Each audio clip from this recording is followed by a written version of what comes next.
Welcome back to Pharmacy Tech Unfiltered, the podcast where we say the quiet things out loud, especially the ones your boss doesn't want you repeating.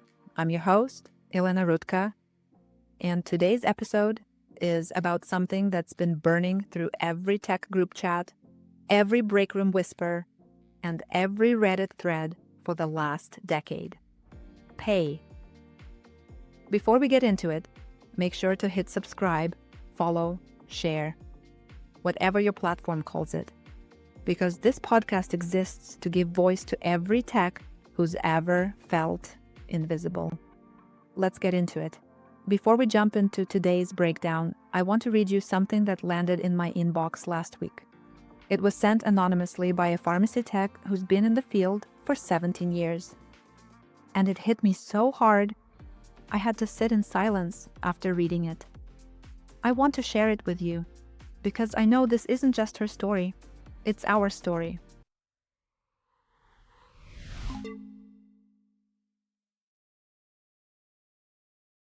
I've been a pharmacy tech for 17 years. I've worked in 3 different chain pharmacies and 1 hospital. I've trained dozens of people. I've covered for no-shows, stayed past close, came in early, without complaint. And today, I found out that the new tech we hired last week, a 20-year-old with no experience, who still needs supervision to count a bottle of ibuprofen, is making 45 cents more than me.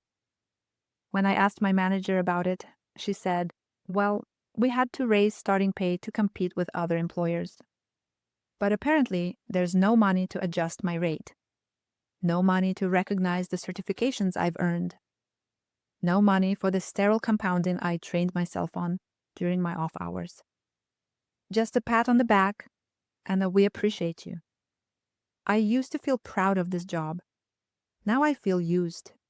I feel stuck. And I don't know how much longer I can keep showing up like this.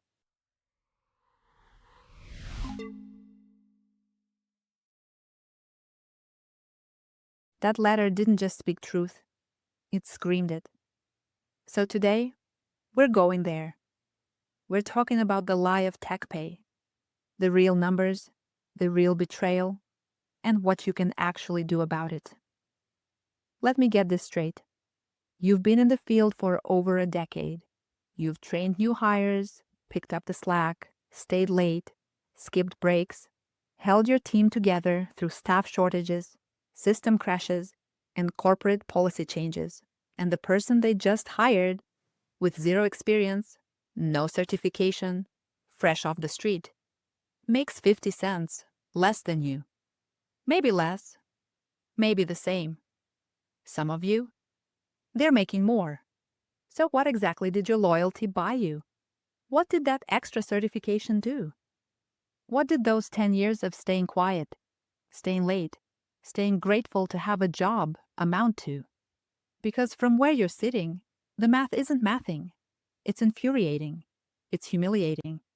And it's exhausting to keep pretending that you're okay with it, that a pizza party and a keychain make up for the raises you never got, the promotions that never came, and the extra workload dumped on you every time someone quits. We're not asking to be millionaires. We're asking for what we've earned. Imagine training someone, watching them get promoted in 6 months, while you're still doing the grunt work. And then they come to you to answer questions. That's not career growth. That's career gaslighting. Let's unpack why so many of us feel stuck and how to start climbing out. The myth of stable healthcare pay. Pharmacy techs are told over and over again that healthcare is a safe career, that it's stable, that if you show up, stay dedicated, and prove yourself, you'll be rewarded. But here's the truth most of us find out the hard way. The work is stable. The pay isn't.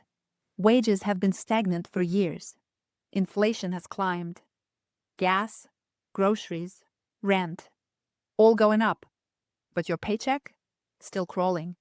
And for many techs, the difference between year 1 and year 10 is barely a few dollars an hour. Meanwhile, your rent went up $300 this year. Your gas bill doubled. Your groceries are getting smaller, and the workload keeps getting heavier. You're not just underpaid, you're underwater. You're not imagining it. You're being economically squeezed. And the kicker? If you leave, they'll repost your job for more than they were paying you. They have the budget, they just don't have it for you. Why raises are broken. Let's talk about raises. Because the system we're stuck in doesn't reward skill. It doesn't reward loyalty. It doesn't even reward certifications half the time. Raises have become performative. Annual reviews feel like check-the-box paperwork where you're told you're meeting expectations, but don't get the full increase. Or you get 23 cents, maybe 40. If you're lucky, a whole dollar once every 5 years. You sit through a 20-minute review where they tell you everything you did right. You trained 2 new techs. You reduced mid-errors. You didn't call out once. You handled a difficult patient situation like a pro. Then they tell you your raise is 30 cents. That's about $12 extra per week. Before taxes. That's not a raise. That's a joke. That's the cost of a breakfast sandwich. Meanwhile, the base pay keeps going up for new hires because that's the only way to attract anyone anymore. So now your decade of experience is worth almost nothing in dollar terms. Meanwhile, that new tech with no credentials is walking in the door making $18 or $20 an hour, just like you.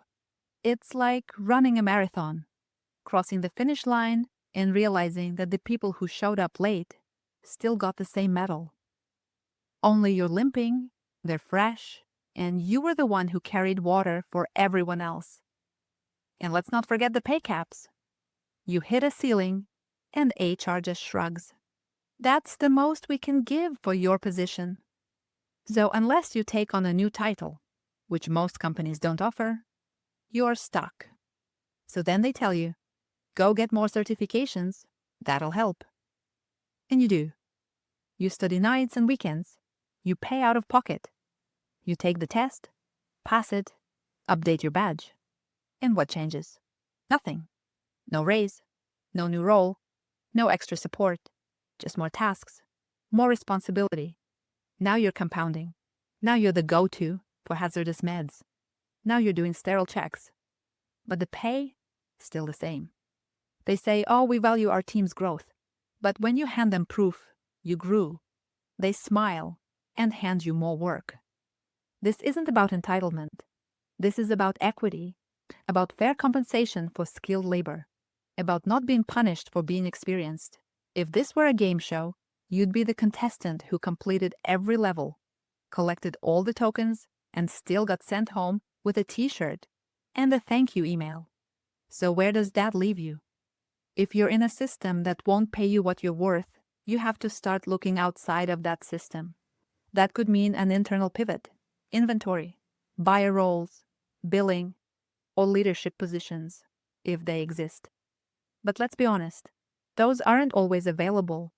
And even when they are, they might only offer a $1 to $2 raise for twice the stress.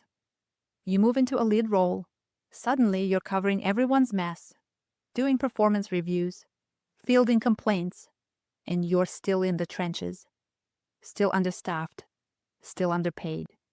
You may need to think bigger. There are pharmacy techs moving into insurance roles, prior auth, remote work, QA, clinical data entry, pharma manufacturing, medical device coordination, biopharma, and making real jumps in pay.